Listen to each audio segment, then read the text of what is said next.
आइए डिस्कस करते हैं इलेक्ट्रोस्टैटिक्स के बहुत ही इंपॉर्टेंट सवाल, equilibrium of three charge particles. What should be the magnitude, sign and position of a third charge that must be kept in between the two given charges Q1 and Q2 so that the whole system comes under equilibrium? अभी क्या है कि यहाँ पर देखो दो charges रखे हुए हैं, ठीक है ना। ये जो चार्ज है मान लेते हैं कि ये चार्ज Q1 है प्लस Q1 और जो दूसरा चार्ज है वो है प्लस Q2, ठीक है। ये दोनों चार्ज पॉजिटिव हैं, तो पॉजिटिव चार्ज हैं तो दोनों एक दूसरे को रिपेल करेंगे। ऐसे ये दोनों फोर्सेस हैं रिपल्शन के। अब ये रिपल्शन फोर्स की वजह से क्या होगा, ये दोनों चार्ज जो है यहाँ से भागने लगेंगे ऐसे करके। स्मूथ सरफेस पे रखा हुआ है ऐसा मान लो, इसलिए वो ऐसे रिपल करके जाने लगेंगे, वो फिक्स नहीं है ये दोनों चार्ज। अच्छा, तो अगर हमें ऐसा करना है कि ये दोनों चार्ज न भागें तो क्या करना पड़ेगा कि बीच में एक नेगेटिव चार्ज डाल दो, माइनस क्यू, ठीक है।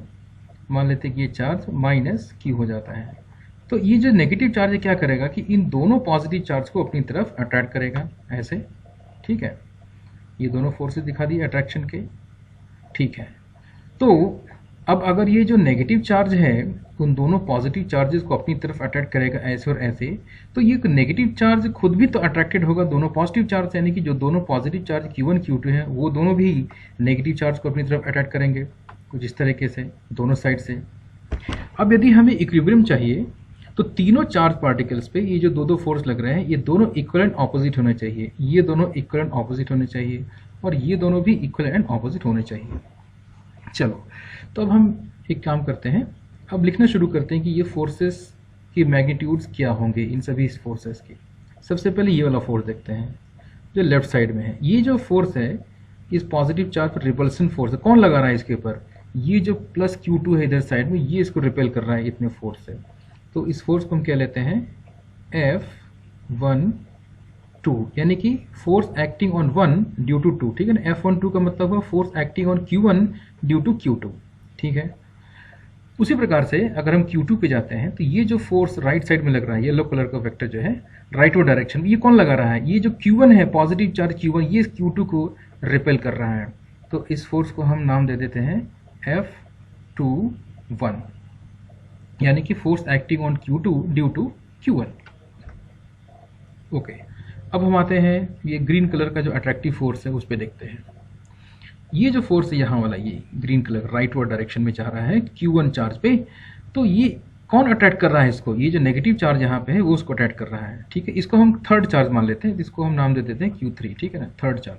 तो हम बोलेंगे कि ये जो ग्रीन कलर का वेक्टर है ये फोर्स एक्ट कर रहा है Q1 पे, force acting on 1 due to 3, F13 बोल लेते हैं इसको, ठीक है। उसी प्रकार से अब हम Q2 पे जाते हैं। जो चार्ज Q2 है पॉजिटिव चार्ज, वो इस नेगेटिव चार्ज की वजह से अट्रैक्ट हो रहा है लेफ्ट साइड में, ये वो फोर्स है। तो हम बोल सकते हैं इस फोर्स को force acting on 2 due to 3, F23। अब हम इन दोनों फोर्सेस को नाम देते हैं नेगेटिव चार्ज पे। इस नेगेटिव चार्ज को लेफ्ट डायरेक्शन में कौन अट्रैक्ट कर रहा है, ये जो प्लस Q1 है वो अट्रैक्ट कर रहा है, मतलब इसको हम कह सकते हैं force acting on 3 due to 1। Similarly ये जो वेक्टर है यानी कि नेगेटिव चार्ज को राइट साइड में कौन अट्रैक्ट कर रहा है, वो Q2 अट्रैक्ट कर रहा है। तो हम बोलेंगे force acting on 3 due to 2। इस प्रकार से हमने फोर्सेस का नाम दे दिया। अब कूलम्स लॉ की मदद से हम लिखेंगे कि इनकी मैग्नीट्यूड्स कितनी होगी। सबसे पहले हम मान लेते हैं कि जो ओरिजिनल हमारा चार्ज था Q1 Q2, उन दोनों के बीच की डिस्टेंस को हम मान लेते हैं D, और जो नेगेटिव चार्ज हमने यहाँ पे रखा हुआ है, सपोज कर लेते हैं कि हमने उसको Q1 चार्ज से x डिस्टेंस पे रख दिया, ये डिस्टेंस हो गया x। तो Q2 और नेगेटिव चार्ज के बीच में कितना डिस्टेंस बचेगा, D माइनस x, ठीक है। अब हम बोलेंगे कि इक्विलिब्रियम कंडीशन के लिए, फॉर इक्विलिब्रियम, क्योंकि हमें क्वेश्चन में क्या चाहिए कि तीनों चार्जेस इक्विलिब्रियम होने चाहिए, यानी कि तीनों चार्जेस पर नेट फोर्स 0 होना चाहिए। तो जैसे कि ये Q1 है, अगर इस Q1 पर नेट फोर्स 0 होना चाहिए तो ये जो फोर्स F12 है लेफ्ट साइड में और F13 राइट साइड, ये दोनों ही फोर्सेस इक्वल मैग्नीट्यूड के होने चाहिए। ऑपोजिट तो पहले से ही है, अगर इक्वल हो गया तो वो कैंसिल कर देगा, तो वही हमको चाहिए। तो सबसे पहले हमें चाहिए कि F12 should be equal to F13। उसी प्रकार से ये जो मिडिल वाला चार्ज है नेगेटिव चार्ज, अगर ये इक्विलिब्रियम में होगा तो ये F31 और F32 दोनों इक्वल होने चाहिए मैग्नीट्यूड में, F31 is equal to F32। उसके बाद ये जो तीसरा चार्ज है अगर ये इक्विलिब्रियम में होना चाहिए तो इस पे फोर्सेस का इक्वेशन लिखेंगे हम F23 is equal to F21, ये दोनों भी इक्वल होने चाहिए। अब कूलम्स लॉ की मदद से हम लिखते हैं कि F12 कितना होगा। F12 जो है वो 1 और 2 के बीच का फोर्स है, इनके बीच डिस्टेंस कितनी d है, तो फोर्स कितना होगा K into Q1 into Q2 divide by d square is equal to F13। F13 1 और 3 के बीच का फोर्स है, इनके बीच की डिस्टेंस कितनी x, तो हम लिखेंगे K into Q1 into Q divide by x square. फिर हम यहाँ आते हैं F31 is equal to F32, तो F31 3 और 1 के बीच का फोर्स है, यानी कि K into small q into Q1 divide by इनके बीच की डिस्टेंस है x, लिखिए एक्स स्क्वायर। F32 3 और 2 के बीच का फोर्स है, इन दोनों के बीच में डिस्टेंस d माइनस एक्स है, तो K into Q into Q2 divide by d minus x whole square. और लास्टली यहाँ पर F23 जो है वो क्या है, 2 और 3 के बीच का फोर्स है, यानी कि K 2 और 3 कौन कौन से हैं, ये है 2 और 3, यानी कि Q into Q2 divide by distance d minus x का whole square is equal to F21 2 और 1 के बीच का फोर्स है, यानी कि K into Q1 into Q2 divide by d square. अब हमारे पास 3 इक्वेशन बन गए हैं, ठीक है, ये हमारे 3 इक्वेशन हो गए। अब इन 3 इक्वेशन को हमें सॉल्व करना है।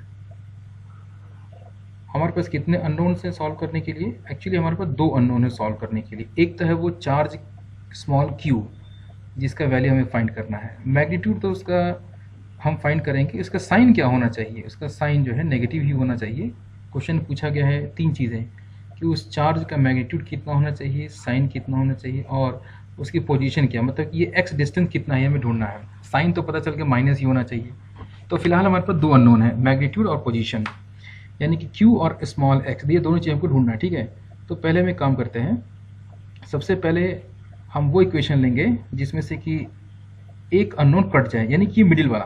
अगर मिडिल वाला इक्वेशन हम देखते हैं कि जो q है स्मॉल q, ये दोनों तरफ से कट जाता है, k भी कट जाएगा, k से k कट जाएगा।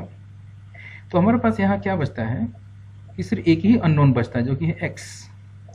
तो अगर हम इसको थोड़ा सा घुमा फिरा के लिखें, जैसे कि अगर हम इसे लिख दें d माइनस एक्स का whole square divide by x square is equal to, ये बन जाता है Q2 डिवाइड बाई Q1।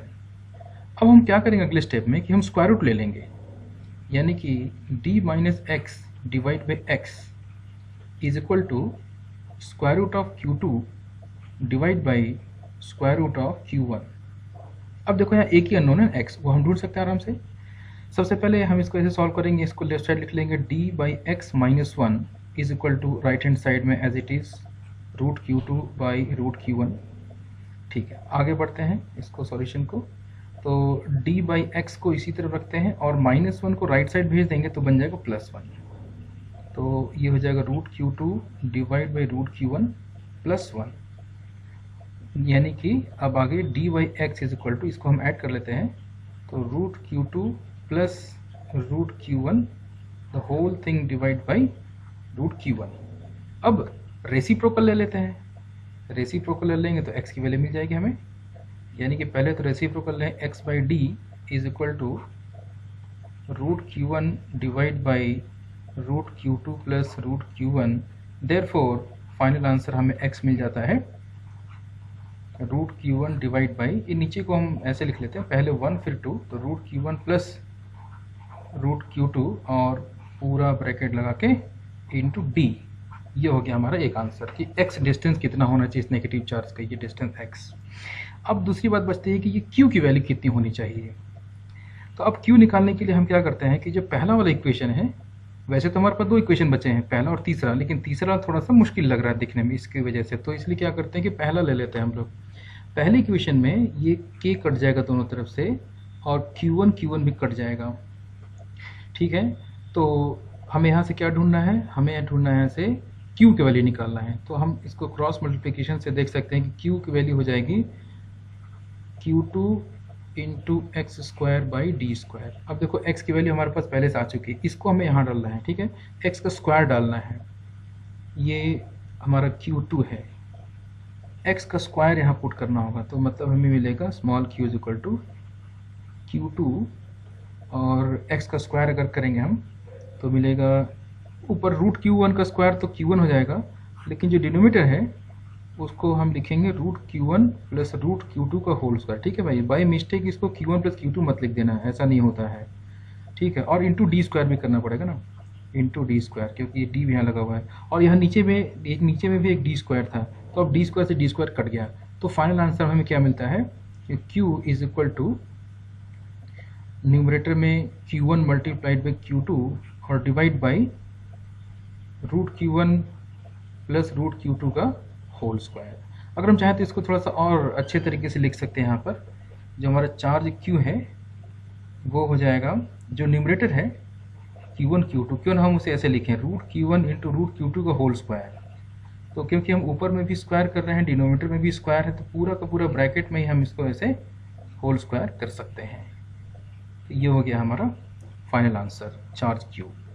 ये नेगेटिव चार्ज भी है, नेगेटिव वैल्यू है, लेकिन हमने यहाँ पे सिर्फ इसका मैग्नीट्यूड निकाला है।